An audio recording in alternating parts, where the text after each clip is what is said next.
Yes, Kenya. Tamu sana, yes. William Ruto has finally dissolved his cabinet. And that marks the first major win for the Gen Zs. A people united can never be defeated. Before we proceed with our analysis, let's briefly listen to William Ruto. Upon reflection, listening keenly to what the people of Kenya have said, and after a holistic appraisal of the performance of my cabinet and its achievements and challenges, I have today, in line with the powers given to me by Article 1521 and 1525B of the Constitution and Sections 12 of the Office of the Attorney General's Act, decided to dismiss with immediate effect all the Cabinet Secretaries and Attorney General of the Republic of Kenya, of the Cabinet of Kenya, except the Prime Cabinet Secretary and Cabinet Secretary for Cabinet Secretary for Foreign Affairs and Diaspora Affairs. And of course, the Office of the Deputy President is not affected in any way. I will immediately engage in extensive consultations across different sectors and political formations and other Kenyans, both in public and private, with the aim of setting up a broad-based government that will assist me in accelerating and expediting the necessary, urgent, and irreversible implementation of the program that we have, including other radical measures and programs to deal with the burden of debt, to explore raising domestic resources and revenues, expanding job opportunities,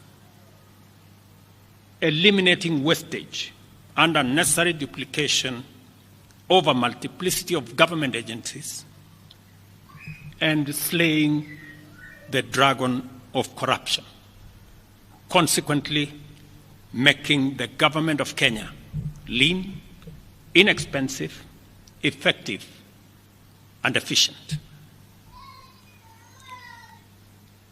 During this process, the operations of government will continue uninterrupted under the guidance of principal secretaries and other relevant officials. I will be announcing additional measures and steps in due course. Thank you very much, and God bless our great country, Kenya. That's how William Ruto dissolved his cabinet. I want us to dig deep into that for Kenyans to understand what that means politically and why William Ruto has been forced to dissolve his cabinet. If you are watching us but you have not yet subscribed, subscribe, give the video a like. Let's proceed. Yes. If you look at the 14 demands Gen Z laid on the table for Ruto to implement, one of the demands was for him to dissolve his cabinet, not to reshuffle. And he has done that, save for Musalia's post, Prime Cabinet Secretary, and Rigath's post of the Deputy President. We know William Ruto cannot directly sack Rigathi. Rigathi can only be removed through an impeachment motion. But for Musalia can easily be sacked by Ruto. I don't know why William Ruto has served that position of a prime cabinet secretary. That was also another issue that Gen Zs put very clearly to Ruto, that he should do away with that post of a prime cabinet secretary. So William Ruto should also move with speed to remove that position of a prime cabinet secretary. That was also one of the strongest demands by Gen Zs. And if you look at it from another angle, I don't think the struggle is going to stop now that William Ruto has dissolved his cabinet. The entire government has been rotten, including the principal secretaries, departmental heads. So William Ruto should equally remove all these principal secretaries and all these departmental heads. Let him start from a clean slate. Let him start afresh. So as he ponders his next move, he should also dissolve or sack all the principal secretaries and all the departmental heads. He should do that, and maybe we'll be on the right trajectory. And now this dissolving of the cabinet gives William Ruto a wonderful opportunity to start getting things right. You can't be incompetent and then we are also appointing incompetent individuals to help you work. It can't happen. We all know William Ruto is very incompetent. In fact, he is the problem. So let him now look for men and women who can help him deliver. He should not make a mistake of bringing back any of them. If he makes that mistake, then the problem will have not been solved in any way. And then again, we know William Ruto's government failed because it was a one-man show. William Ruto was the person pulling strings behind the scenes. And in most occasions last year and even this year, anonymously some cabinet secretaries were complaining that decisions were being made at State House. They were just being told to sign some gazette notices. So the problem has also been William Ruto. And as he prepares to reconstitute a new cabinet, let him appoint men and women of integrity and let him allow them to work.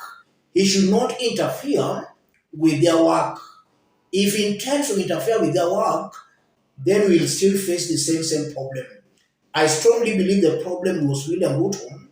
He was interfering with the work of the cabinet secretaries, coupled with the fact that he also appointed men and women who are also incompetent. And if you look at what has happened, this is a way William Ruto is going to fix Rigathi Gachagua. Rigathi's men who he proposed in the cabinet, I don't think any of them is going to make a comeback. William Ruto is going to relieve them of their duties as cabinet secretaries. And that's another major win for Gen Zs because Rigathi has also been a problem in this government. And he has been telling Kenyans that, this is a shareholding government.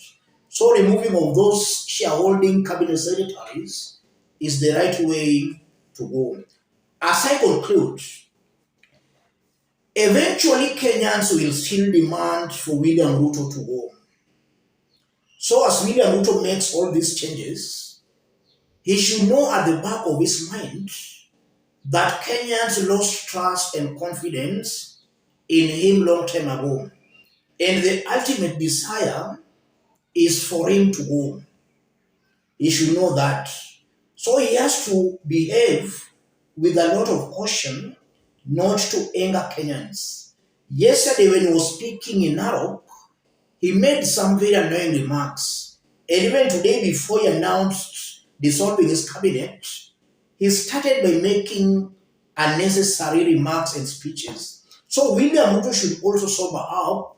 He should understand and know that Kenyans are not interested in his lies and sideshows. What Kenyans want to see is a president who is delivering. Let Ruto work on himself. He should now stop lying to Kenyans. Those are the issues that accumulatively have been angering Kenyans. Let me stop it there, ladies and gentlemen. In case you are watching us but you have not yet subscribed, subscribe, give the video a like.